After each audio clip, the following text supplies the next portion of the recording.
Hey, welcome to this radio video, and today we're going to talk about the A15 summer shortwave schedules that are now starting as of March 29th.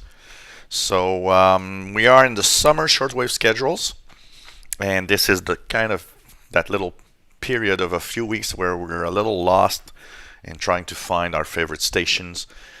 Some stations don't change. Some stations usually, use the same frequencies all year round.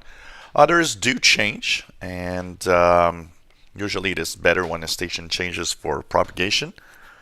Um, Now, where do you get the latest schedules? That's probably the biggest problem in the first few weeks because if you don't, have the latest schedules of your favorite station, I would say that probably for the first week or two, the best thing to do is probably search on the website of your favorite international broadcaster, as they will have their latest schedules for their transmissions.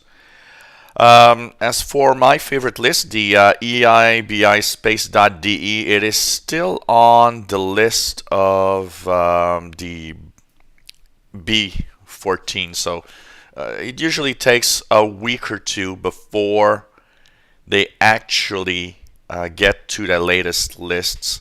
They have a very extensive list, so it really takes a long time to, get the frequencies right and update the list. So I expect that in the next few days you'll finally get, okay, A15 list, 30%, 40%, 50% completed. Usually that's the way it works. And in a couple of weeks, we should have the latest schedule for their transmissions.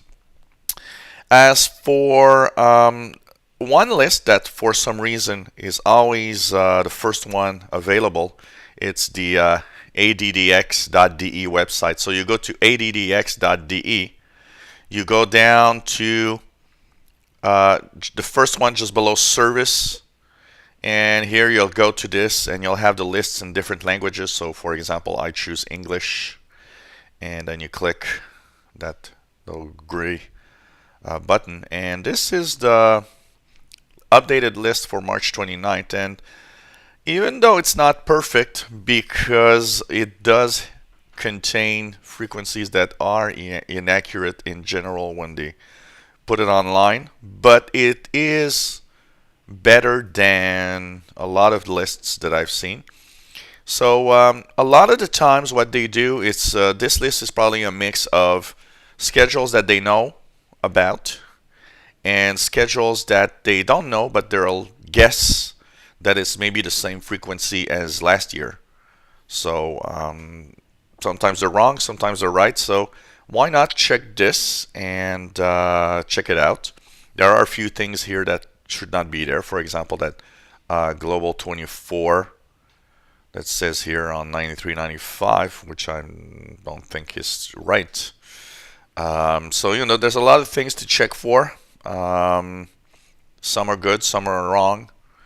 But at least you have, the first schedules that you can try for. And of course, like I said, go to your favorite international broadcaster website, try to find their lists of their frequencies.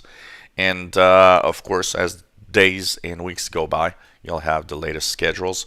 One of the things that also I will be doing in the next week or two, of course, as I usually always do, I will post my favorite picks for Europe and North America.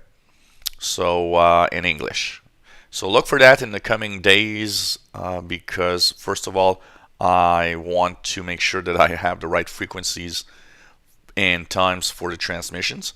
And once I'm sure about the different frequencies and times, I will be posting my top picks for the A15 summer shortwave schedules for North America evening, and also Europe evening, and also a few picks that will be probably out of context, meaning that they're not necessarily for North America or Europe, but they propagate well. And for Europe, what I will be doing is using the 20 web SDR receiver online so that I can check to see if there's reception of that station on that frequency. So I can, of course, make sure that the station is audible in Europe. So, in a few days I'll have that online. So, they'll be probably by time. So, my top picks for example, 2000 hours, 2100 hours, 0 hours, 100 hours, and so on. So, hope you guys will enjoy my top picks for the shortwave listening. And of course, I will be scrambling, trying to find my favorite stations around the shortwave bands. That is for sure. Hope you enjoy our videos. And a quick little message here that I will be posting.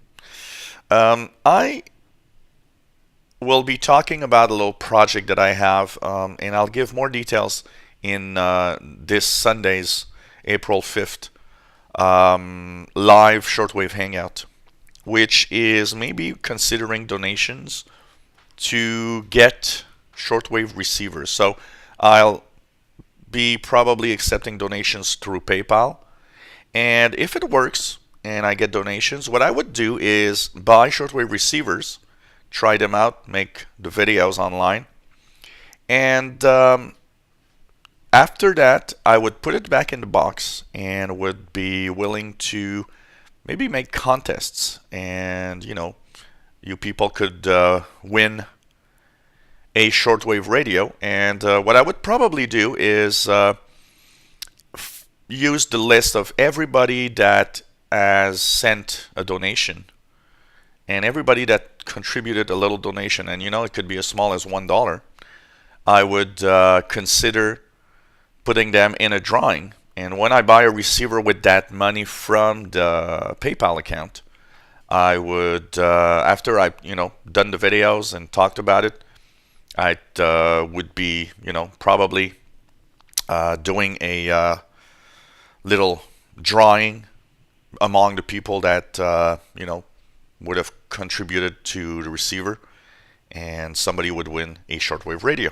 So I think that could be an interesting little thing that I'm thinking about that because I want to have more. I want to have a lot more shortwave receivers that I review. Thing is, they cost money, so we need to have the money to buy them also. So that could be a cool idea, and at the same time, well, you guys and girls could be, there to maybe win a shortwave radio. So anyway, we'll talk about that in the live hangout this weekend, April 5th. Don't forget our live hangout. We will be talking about the summer schedules, by the way. I will be having probably a few picks that I will give out in this weekend's hangout. Also, don't forget Sunday, April the 5th at 2000 hours UTC, which is our next shortwave hangout live on our YouTube channel. So thank you for watching, and have fun, and why not give us details of your own loggings and stations that maybe you've heard in this new summer schedule. So hope you guys enjoy 73s.